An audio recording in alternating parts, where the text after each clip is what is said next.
Sejam bem-vindos, bem-vindas, queridos e amados alunos do curso Mater Dei de Teologia Bíblico-Doutrinal. Hoje, nesta quinta aula do 14º módulo, nós estamos dando continuidade a todo o segmento ou todo o arco da história da Igreja. Hoje será a história da Igreja 6, sexta parte, em que nós vamos abordar o fim do século XVI até o século XVIII. Então nós vamos agora pedir a Deus as luzes do entendimento, da sabedoria, para podermos viver a nossa fé e conhecer melhor a nossa igreja. Em nome do Pai, do Filho e do Espírito Santo. Amém. Senhor Deus, fazei que nós, vossos filhos, que buscamos conhecer mais os vossos ensinamentos, cresçamos na nossa fé e no vosso conhecimento, para que possamos adorar-vos e amar-vos como vós mereceis. Por nosso Senhor Jesus Cristo, vosso Filho, na unidade do Espírito Santo. Amém. Bem, agora nessa parte da sexta parte da história da Igreja, vamos pegar do século XVI para o século XVIII. Nós vamos hoje falar sobre o anglicanismo. Bem, nós sabemos que o anglicanismo é uma religião. Na verdade, não foi fundada, ela foi separada, a Igreja da Inglaterra, da Igreja Romana. E o responsável disso foi o rei Henrique VIII. Bem, Henrique VIII, da Inglaterra, havia atacado Lutero e merecido o título de defensor da fé. Ele era casado com Catarina de Aragão, viúva do seu irmão Arthur, e viviam ambos felizes. Mas o rei apaixonou-se por Ana Bolena, cortesã sem caráter. Querendo casar com esta, alegou que seu casamento era inválido, por ser Catarina sua cunhada. O argumento não colhia, pois Júlio II os tinha legitimamente dispensado do tal impedimento. Para tratar desse negócio, iam à Inglaterra os legados que tinham dispensado tal impedimento. Para tratar disso, desse negócio da questão desse casamento, que ele propunha ser inválido, mas que não era, quando Catarina preferiu que o Papa mesmo decidisse. Então os legados foram à Inglaterra, mas a Catarina de Aragão preferiu que o Papa mesmo ele decidisse, não os legados papais, sobre a validade ou não do matrimônio. Entretanto, Henrique comprou a opinião dos doutores das universidades de Cambridge, Oxford, Paris e Tolosa, para que proferissem opinião favorável à dissolução do seu casamento. Clemente VII, o Papa da época, ficou imóvel na sua resolução contrária a esses doutores, embora não se apresentassem decidir definitivamente. Quando mais tarde o Papa se pronunciou contra Henrique VIII, logo este rompeu com a Igreja, nomeando bispos e um vigário-geral para a Inglaterra. O bispo Cranmer, de coração protestante e de família Boleyn, casou Henrique VIII com Ana Bolena. O Papa não os reconheceu casados. Henrique mandou que todos os altos funcionários o reconhecessem senhor absoluto ante os assuntos da religião. Isso foi em 1535. O chanceler Thomas More, o bispo Fisher e outros morreram supliciados por se recusarem a tal descabida pretensão. O cardeal Reginaldo Pole fugiu, mas a pobre mãe foi martirizada, prometendo-se ainda boa recompensa a quem apresentasse ao rei a cabeça do cardeal. Henrique VIII aboliu os pequenos conventos, roubando-lhes os haveres. Daí se levantou grande descontentamento, o que Henrique atribuiu ainda à influência dos grandes mosteiros. Levado por tal suspeita, destruiu uns, num ano só, 1000 mosteiros, 1000 conventos no norte do país. Entretanto, morreu Catarina de Aragão, a esposa legítima de Henrique VIII. O rei agora poderia ter casado com Ana Bolena e ter se reconciliado, nesse caso, com a Igreja, mas não o quis. Mas também não adotou o luteranismo. Nem deram resultado as conferências que em Londres e os teólogos luteranos tiveram com Cromwell e Cranmer. Por necessidade, Paulo III excomungou Henrique VIII, mas este não mudou de proceder. Em 1539, o rei publicou o Estatuto dos dos 6 artigos que definem os dogmas da Igreja Anglicana e a diferenciava da protestante. Conservava a confissão, a comunhão sob uma espécie, votos religiosos, preces pelos defuntos, a doutrina da transubstanciação e o celibato eclesiástico. E tudo isso se devia aceitar sob pena de morte. O seu bispo Cranmer, que já se havia casado, mandou imediatamente para a Alemanha a mulher e os filhos.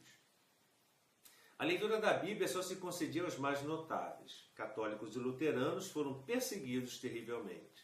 E os católicos, mais ainda por Cranmer, que logo após a morte de Henrique VIII se declarou luterano. Henrique VIII sucedeu, em 1547, seu filho Eduardo VI, de 9 anos apenas. A Igreja Anglicana tinha posto como Papa uma criança. Eduardo era filho de Joana Seymour, terceira mulher de Henrique VIII.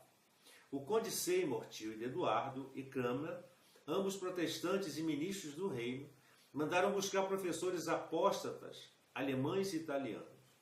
O parlamento mudou os 6 artigos de que Henrique VIII em 42 artigos atrapalhados, que tinham a mesma força de lei, mas que deixavam todos na dúvida se ainda eram católicos ou se tinham já outra religião. Entretanto, já toda a Inglaterra estava impregnada das heresias. A sorte dos católicos foi um pouco aliviada quando o conde de Northumberland mandou Seymour ao cadafalso. Mas Henrique VI morreu com 16 anos de idade, e Northumberland quis elevar ao trono Joanna Grey, sua nora. O povo não a aceitou, e quando Northumberland tentou rebelar-se, foi também levado ao cadafalso. Sucedeu a Eduardo VI Maria Tudor, a católica filha de Henrique VIII e Catarina de Aragão. Foi Maria quem mandou executar Northumberland, Joanna Grey e seus cúmplices. Maria casou-se com Filipe II da Espanha contra a vontade da Inglaterra e da França. Reatou as relações com a Santa Sé por meio do cardeal Reginaldo Polo. Deu muitos passos para coibir a propagação da heresia, proibindo livros e outros trabalhos começados no governo de Eduardo. O cardeal Polo se empenhou muito e conseguiu algo, porém, que não tão rapidamente como a rainha desejava. Pelo que esta se queixou a Paulo III da tardança do cardeal Polo em realizar a volta da Inglaterra ao catolicismo. O Papa quis substituir Polo por um dominicano, mas não chegou a tanto, porque breve morreram Polo, Maria Tudor e Carlos V. Maria tornou-se cruel nos últimos tempos de sua vida. Além de outros, mandou supliciar Cranmer. Contudo, não merece o título de sanguinária que lhe deram os protestantes, pois era preciso mão forte com os criminosos. Seguiu-lhe o trono Isabel, a filha de Ana Bolena. Durante a vida de Maria Tudor, fingiu-se católica para ser escolhida como sucessora. Queria, porém, que o Papa reconhecesse a rainha legítima. Roma se esquivou, pois sabia que Isabel era ilegítima de nascimento e que Maria Stuart tinha mais direito ao trono. Com tal pretexto, Isabel rompeu logo com a Santa Sé e propôs ao parlamento que os 42 artigos de Eduardo VI fossem reconduzidos a 39, mas permanecessem anglicanos e introduziu outra vez o protestantismo na Igreja da Inglaterra. Relutaram alguns bispos, mas foram depostos e substituídos por bispos ordenados por Parker. Tais ordenações eram inválidas. Primeiro, porque não é certo que Parker fosse bispo católico legítimo. Segundo, nas ordenações não se empregavam as formas prescritas, mas falsificadas por Cranmer. Terceiro, Parker não teve a intenção de ordenar como a Igreja Romana. Os fidalgos católicos levantaram-se para depor Isabel e reintegrar Maria Stuart. Pio V era favorável à sua deposição. Na luta morreram os 5.000 católicos. O parlamento decretou penas extraordinárias a quem não fosse ao templo protestante, aos sacerdotes que exercessem suas funções, a quem assistisse à missa e a quem hospedasse algum sacerdote. Aumentava as sanções cada vez que os católicos mostravam não respeitar as autoridades. Pio V deu oficialmente como ilegítima a rainha Isabel e a excomungou. Filipe II, de acordo com o Papa, reuniu uma armada para ir destronar Isabel, mas uma tempestade a desfez e aniquilou. Essa empresa ainda assanhou mais o ódio de Isabel, de modo que o número de protestantes aumentou de 10 para 9 a 10. Nota: Isabel subiu ao trono a dinastia dos Stuart, com Jaime I. Aí vem agora a Reforma Católica, ou Contra-Reforma. A reforma era muito necessária e os pontífices a queriam. Se Leão X e Clemente VII nada alcançaram com suas tentativas de reforma, foi por pertencerem à família dos Médicis, isto é, à série de pontífices da Renascença, de senhores mais seculares do que eclesiásticos. Adriano VI, que era holandês, só encontrou dificuldades em Roma, cujo ambiente lhe era desconhecido. Mas Paulo III começou a reforma aos poucos e com segurança. Paulo III, ou conhecido como Cardeal Farnese, também havia sido mundano. Todavia, quando o bispo de Pádua começou a reforma por sua própria pessoa, de modo que, morrendo Adriano VI, já foi muito votado no conclave. Eleito após a morte de Clemente VII, tomou o nome de Paulo III aos 67 anos de idade. Viveu ainda 14 anos e serviu de transição entre os papas da Renascença e os da Reforma, pois se conservava amigo dos humanistas e, não obstante, começou logo a Reforma. Assustaram-se os cardeais relaxados ao perceberem que Paulo III ia mesmo iniciá-la seriamente. Para isso, reuniu uma comissão preparatória composta de 9 membros muito idôneos. 6 meses depois da eleição, Paulo III criou cardeal o fidalgo veneziano Gaspar Contarini, leigo e relutante, porém muito versado em teologia. De gênio conciliador e palavra convincente, usava de grande franqueza, mesmo como o Papa. Nele descobrira Paulo III um colaborador hábil e estimado. A Igreja devia já ao talento diplomático de Contarini e à sua impressionante austeridade, a reabilitação de Clemente VII perante o imperador Carlos V, que não lhe perdoava a demora em reunir um concílio. Membros dessa comissão preparatória eram também o bispo de João Mateus Gilberti, que já reformara a sua diocese de Verona, e o beneditino Gregório Cortese, reformador da sua abadia em Veneza. Giacomo Sadoleto, bispo de Carpentras, e o enérgico teatino João Pedro Carafa, mais tarde Paulo IV, bem como o ilustrado cardeal Reginaldo Polo, então ainda leigo, ajudaram os primeiros a compilar a célebre Concilium de Emendanda Ecclesia, no qual estabeleceram as reformas de mais urgência e importância. Breviário, cura das almas, digna promoção das ordens sacras, vigilância sobre escolas e livros, reforma dos religiosos, especiais provimentos sobre o culto divino e a tutela da moralidade em Roma. Participaram da compilação ainda Frederico Fregoso, bispo de Urbino, Jerônimo Aleandro, bispo de Brindisi, e o dominicano Tomás Badia, mestre do Sacro Palácio. Agora nós vamos falar sobre o Concílio de Trento. O lugar. Bem, após tais preliminares, quis Paulo III efetuar a reforma geral da Igreja por meio de um concílio ecumênico. Não podem causar admiração as dificuldades que então surgiram, as oposições e resistência que Paulo III, encorajado por seus novos cardeais, teve de vencer com firmeza e constância. Os protestantes, que anteriormente reclamavam uma Assembleia Geral Religiosa, onde pudesse discutir oficialmente os assuntos litigiosos, pretendiam que o concílio se reunisse na Alemanha, o que não convinha para que não degenerasse em sínodo nacional. Mas era oportuno realizar-se numa cidade imperial para gozar da proteção de Carlos V. Felizmente, a visita do imperador a Roma, em 1536, foi bem acolhida e aproveitada para se escolher a cidade de Mantua. A guerra, porém, entre Carlos V e Francisco I da França impedia dar-se início às reuniões. E mesmo como o duque de Mantua exigisse 2.000 homens a expensas do Papa, só para eventualmente defender os padres conciliares, o que parecia desnecessário, resolveu o Santo Padre convocar o Concílio de Vicenza, em 1538, obtido o assentimento de Veneza. Os legados pontifícios não puderam, todavia, encetar os trabalhos por ser diminuto o comparecimento dos prelados. Além disso, Vicenza receava um assalto dos turcos. O cardeal Maroni conseguiu então de Carlos V a cidade de Trento, na principal via de comunicação entre a Itália e a Alemanha. Os legados pontifícios lá chegaram em 1543, como, entretanto, a paz de Francisco I com o imperador se fez apenas em 1544.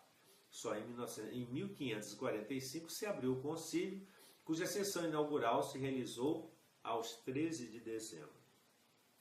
O concílio teve algumas fases. Vamos ver a primeira fase. Bem, Paulo III nomeou presidente do Concílio de Trento os cardeais Reginaldo Polo, João Maria del Monte e Marcello Cervini, que é o futuro Marcelo II.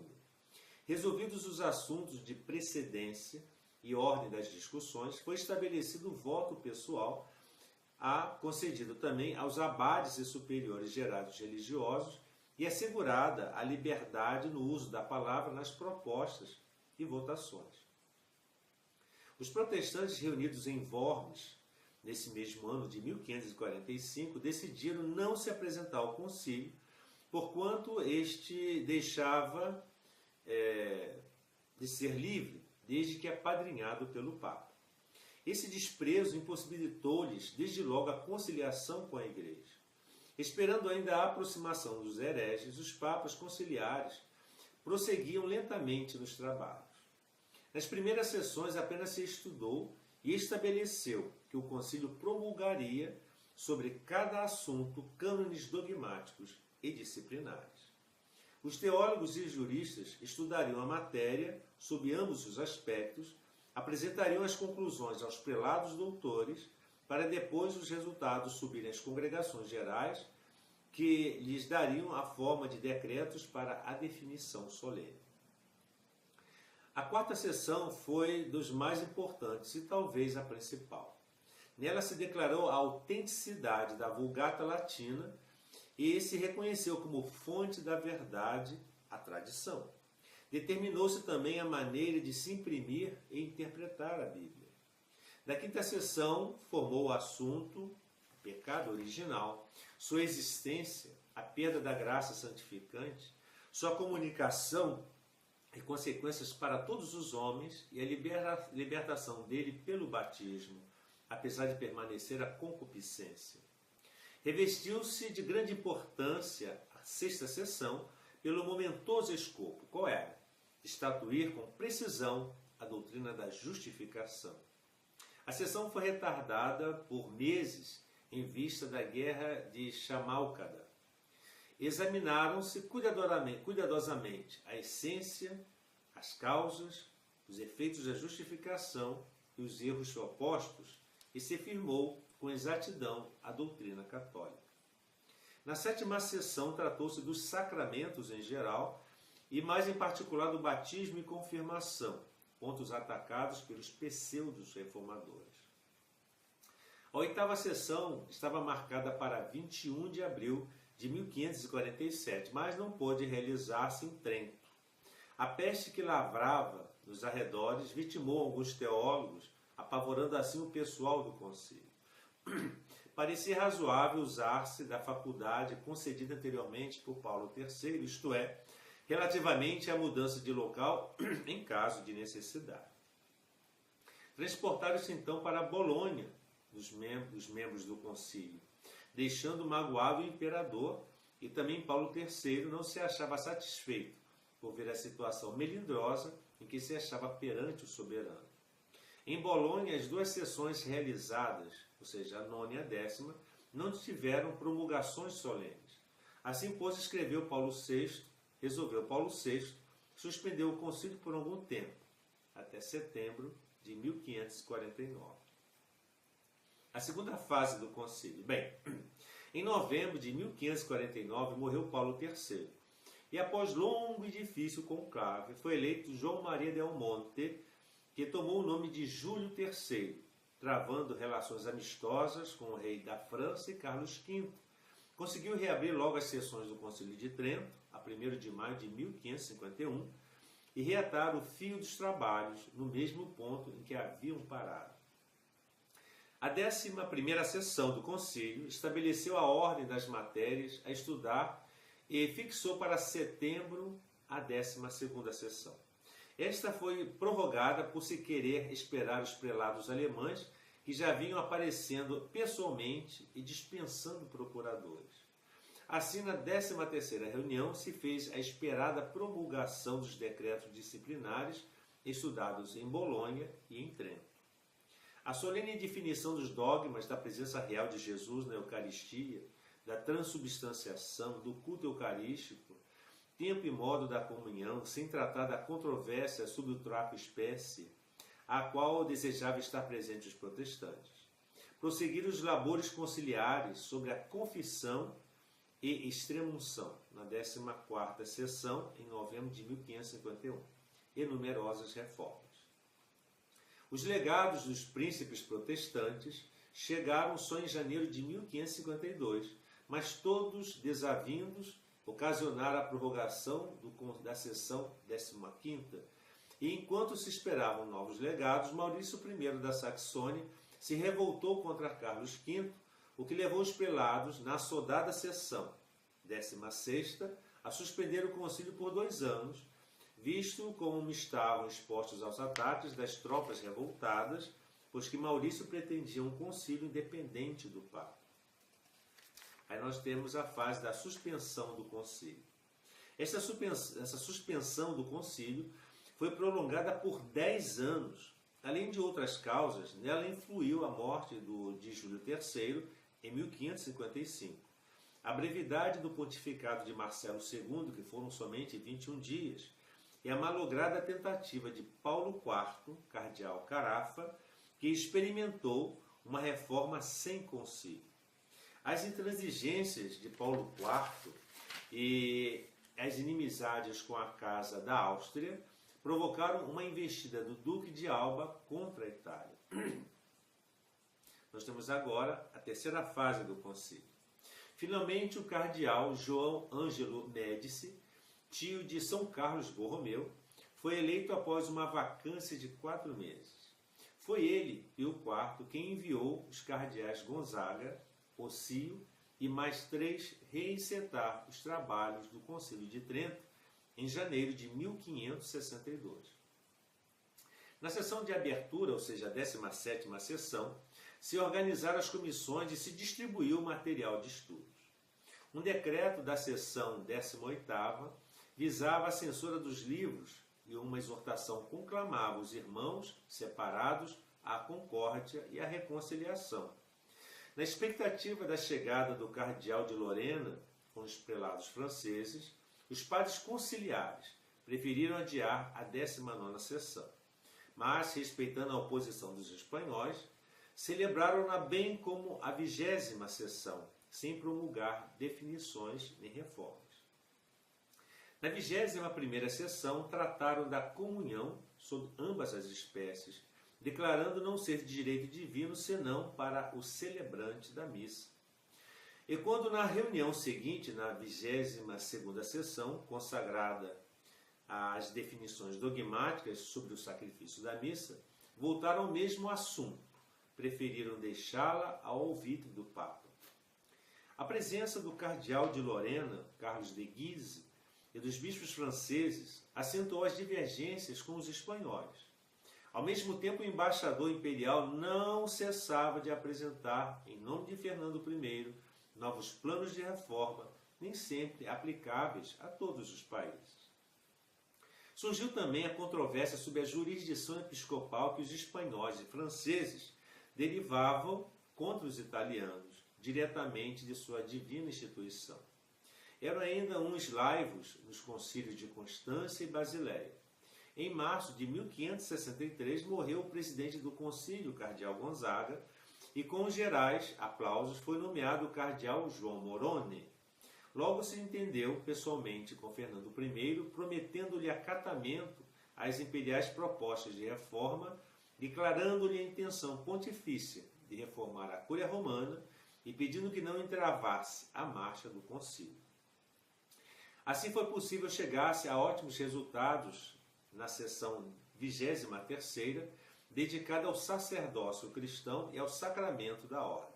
Entrementes, o cardeal de Lorena vai a Roma pleitear o encerramento do concílio, ao passo que os espanhóis optam pela continuação até esgotar a refutação dos erros protestantes. Como, enfim, também o imperador percebesse a conveniência de se encerrar o concílio, foi essa a resolução geral. A sessão 24ª promulgou em 10 capítulos o Decretum de Reformatione Matrimonii, com mais 21 cânones disciplinares acerca dos cardeais, bispos, concílios provinciais, sínodos diocesanos, visitas pastorais, pregações. Terminou a última sessão, pois a 25ª foi de encerramento. Nesta se publicaram as definições dogmáticas sobre o purgatório, a legitimidade da invocação dos santos, das honras às relíquias, do culto das imagens. Cânones disciplinares sobre ordens religiosas, indulgências e outras reformas diversas foram também objeto da última sessão. Aos cuidados do Sumo Pontífice foi confiada, a pedido do concílio, a publicação do Catecismo, do Missal e do Breviário. A 4 de dezembro de 1563, o cardeal Moroni pronunciou o Ite in pace, ou seja, ide em paz, e o de Lorena, as aclamaciones, com que terminaram o concílio. A pedido de São Carlos Borromeu e contra o parecer de outros cardeais, Pio IV adotou as atas e decretos do Concílio Tridentino e logo as publicou. Além disso, reformou as congregações romanas, entregou aos jesuítas o incipiente seminário romano, publicou a fórmula da profissão de fé, nomeou uma comissão de 8 cardeais para interpretar e aplicar as leis eclesiásticas. A São Pio V coube a publicação do Catecismo Romano e a nova edição do Breviário e do Missal. A revisão da Vulgata exigia mais estudos e enormes esforços, de modo que só Clemente VIII conseguiu aprová-la e dar ao público a nova edição. E qual foi a aceitação do concílio? Bem, foi bem diverso nos vários países o acolhimento dado às reformas decretadas pelo Concílio Tridentino. Assim, em Portugal, na Polônia e, sobretudo, na Itália, foram relativamente bem aceitas. Na Espanha, Filipe II as publicou com a cláusula salvos os direitos da coroa. Na Alemanha não obteve o beneplácito do imperador Fernando I, mas seu sucessor, Maximiliano II, foi dando publicação aos poucos em todo o império. Os bispos franceses se esforçaram por introduzir as reformas, porém a França não aceitou como devia o Concílio de Trento. Jamais um concílio teve de enfrentar tantas dificuldades, jamais um concílio fez tanto bem. Quais foram os pontífices reformadores? Bem, outro fator de verdadeira reforma foram os pontífices romanos.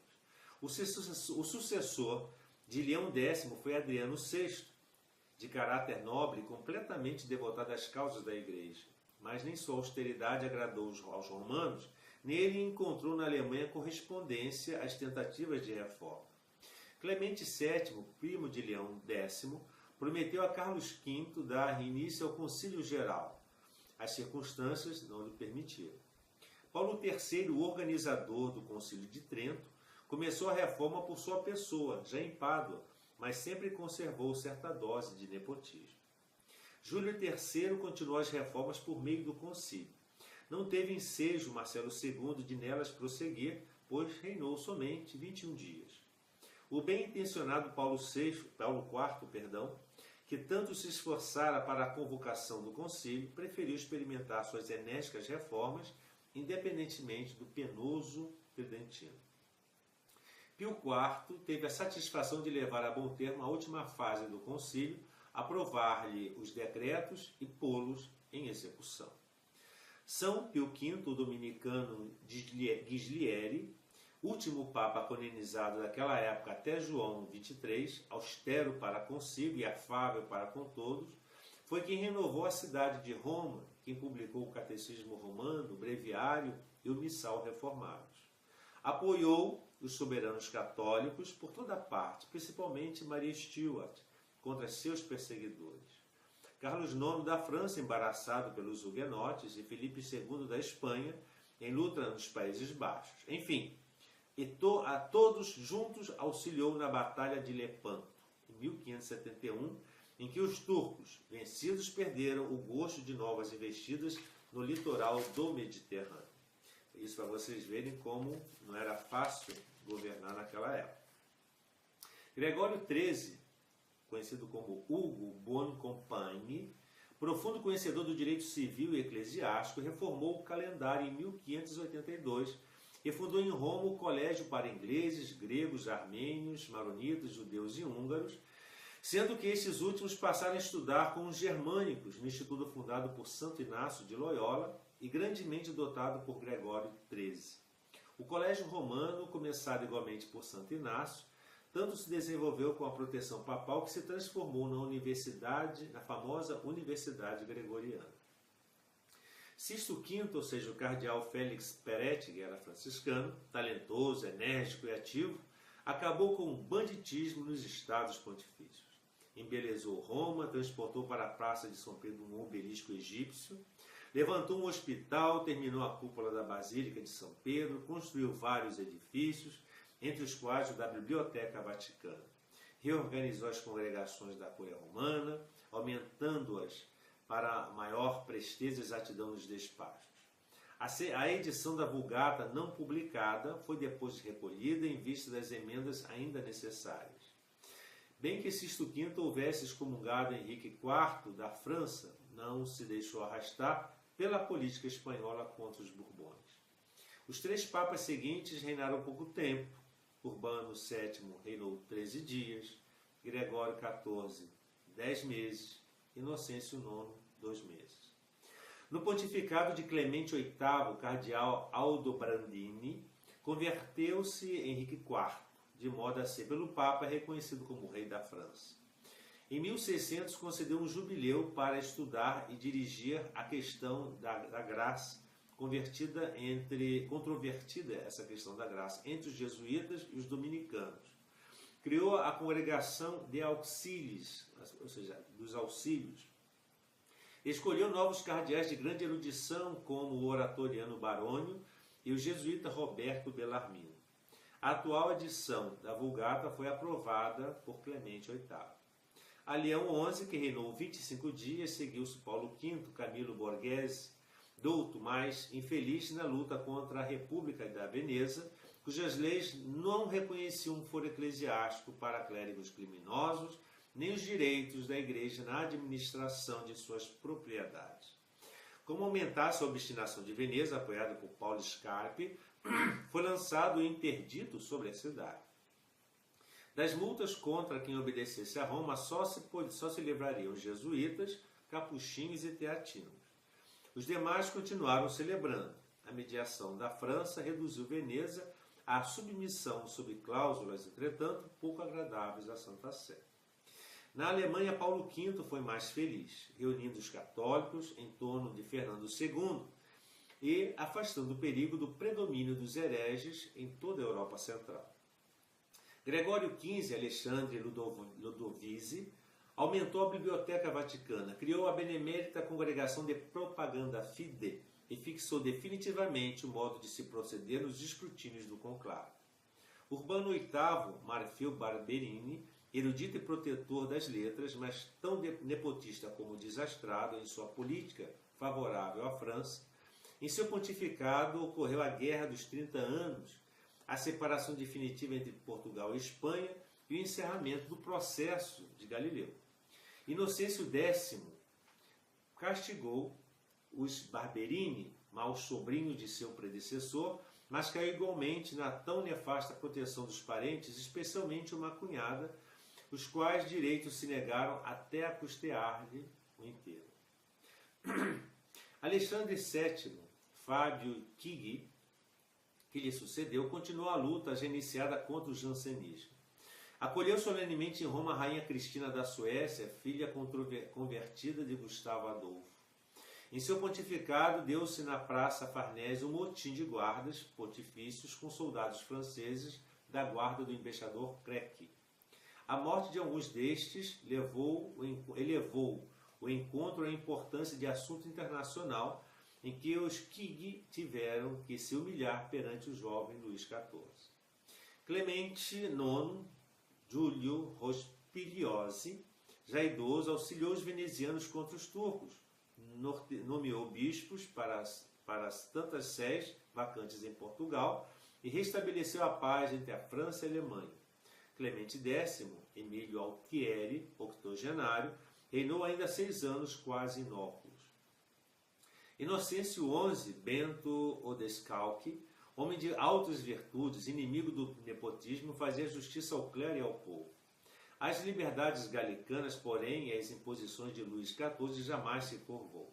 Pelo contrário, quando Ravardin se instalou com tropas no palácio da embaixada francesa em Roma, Inocêncio XI protestou e, não sendo atendido, não concedeu audiência alguma a Ravardin, que só teve de ser chamado por seu governo.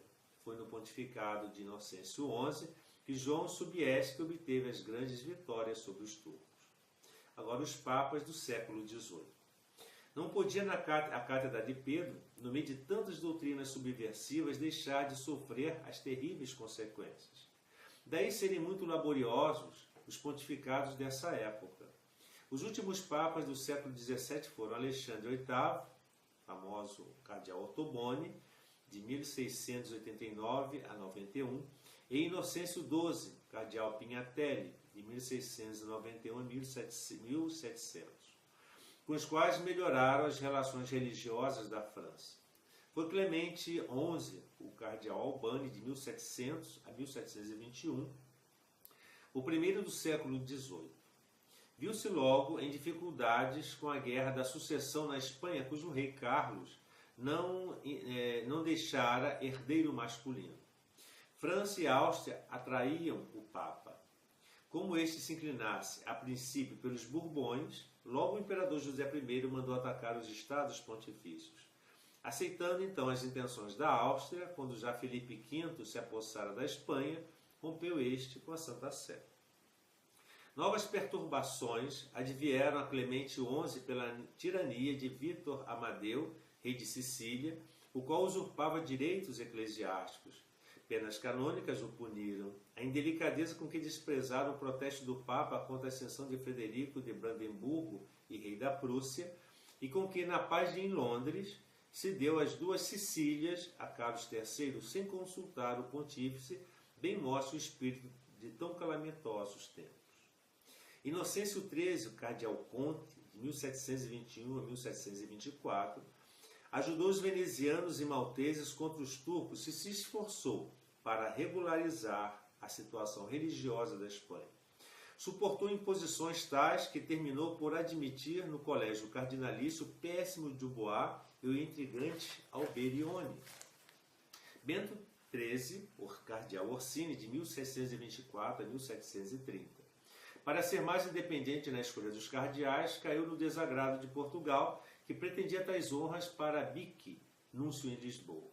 Se ao menos houvesse tido os mesmos escrúpulos em conferir o chapéu ao indigno Croce, seu antigo servidor, Portugal talvez não tivesse cortado as relações. Clemente XIII, o cardeal Corsini, de 1730 a 1740, apesar de adoentado e temporariamente cego, foi um octogenário enérgico e zeloso. Fundou um seminário para os gregos a fim de convertê-los. Satisfez Portugal, chamando Bique ao Sacro Colégio e excomungou a maçonaria. E Bento XIV, o hábil diplomata e erudito canonista, o cardeal Lambertini, de 1740 a 1758, foi condescendente e assinou concordatas com vários governos, mas não pôde impedir o conflito com Veneza. A pedido de nações católicas, diminuiu o número de dias santos de guarda.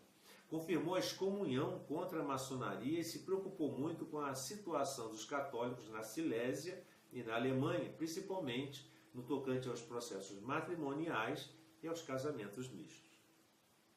Teve este por sucessor Clemente XIII, o cardeal Rezônico, de 1758 a 1769, cujo pontificado revelou um esforço contínuo de resistência às urdiduras do jansenismo, ligado à maçonaria contra a Igreja e, primariamente, contra os jesuítas. O traumatismo que o vitimou deixou assustados os cardeais, que não sabiam a quem escolher em meio a tantas lutas. Foi eleito o cardeal Ganganelli, franciscano conventual, que tomou o nome de Clemente XIV, de 1769 a 1774, cuja brandura não seria capaz de permitir fortes reações, como de fato se verificou na supressão dos jesuítas e na concessão da púrpura cardinalícia ao irmão do famigerado Marquês de Pombal. Pio VI, ou seja, o cardeal Braschi, de 1775 a 1799, culto, afável e muito distinto, dotou Roma de vários melhoramentos e era muito estimado pelos príncipes e os sábios. Infelizmente, os acontecimentos políticos da França o privaram dos estados pontifícios e o levaram ao desterro. São essas, então, caríssimos irmãos, esse período nessa quinta aula. Na próxima aula, nós iremos já estudar o bloco 7º de História da Igreja, que vai do século XVIII até o século XXI. Que o Senhor nos abençoe e guarde-nos de todo mal e nos conduza à vida eterna.